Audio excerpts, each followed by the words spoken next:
అసలు ఇప్పుడు కాదు, చంద్రబాబు నాయుడు గారి ప్రభుత్వం అమరావతి అనే ప్రాజెక్టును టేకప్ చేసిన దగ్గర నుంచి ఈ సెకండ్ వరకు కూడా అసలు అక్కడ ఏం జరుగుతుంది, ఈ ప్రభుత్వ ప్రణాళిక ఏంటి, అక్కడ విచ్చలవిడిగా అప్పులు తీసుకొని వచ్చి ప్రపంచ బ్యాంకుల నుంచి కూడా అప్పు తీసుకొని వచ్చి దాన్ని కరెక్ట్గా ఖర్చు పెట్టాలి అనే ప్లాన్లు వీళ్ళకు ఉందా?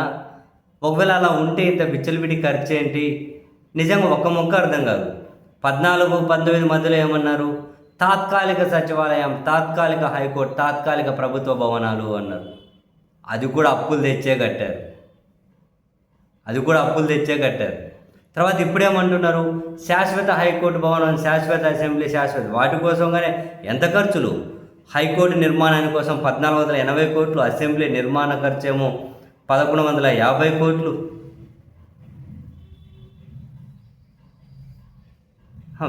విడిగా ఖర్చులు. వీటికి మళ్ళీ డిజైన్ ఖర్చులని, ఆర్కిటెక్చర్ డిజైన్ ఖర్చులని. ఇప్పుడు ఒక ఎస్ఎఫ్టీకి 8,000, 10,000, 12,000 ఖర్చులని. అది మళ్ళీ ఇంక ఖచ్చితంగా పెరుగుతూ పోతుంది. ఇప్పుడు శాశ్వత హైకోర్టు, శాశ్వత అసెంబ్లీ ఇవేమో అంటూ ఉన్నారు. మరి ఇంతకుముందు కట్టిన తాత్కాలికం ఏమైపోయి? దాని పెట్టిన ఖర్చు అంతా వృధానేనా?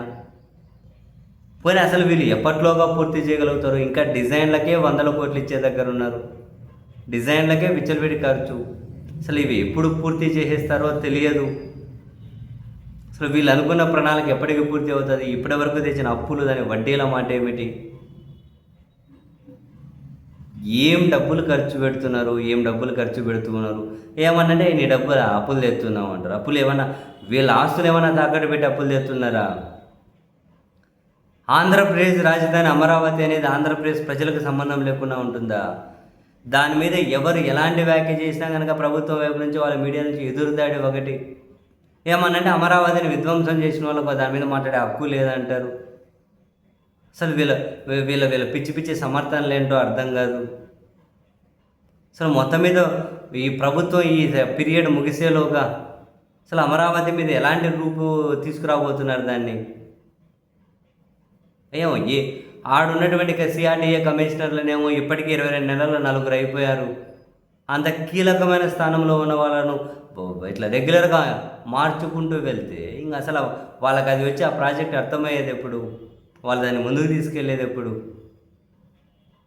అసలు ఒక క్లారిటీ ఉందా ప్రభుత్వానికి అనేది నిజంగా అంతు చిక్కడం లేదు.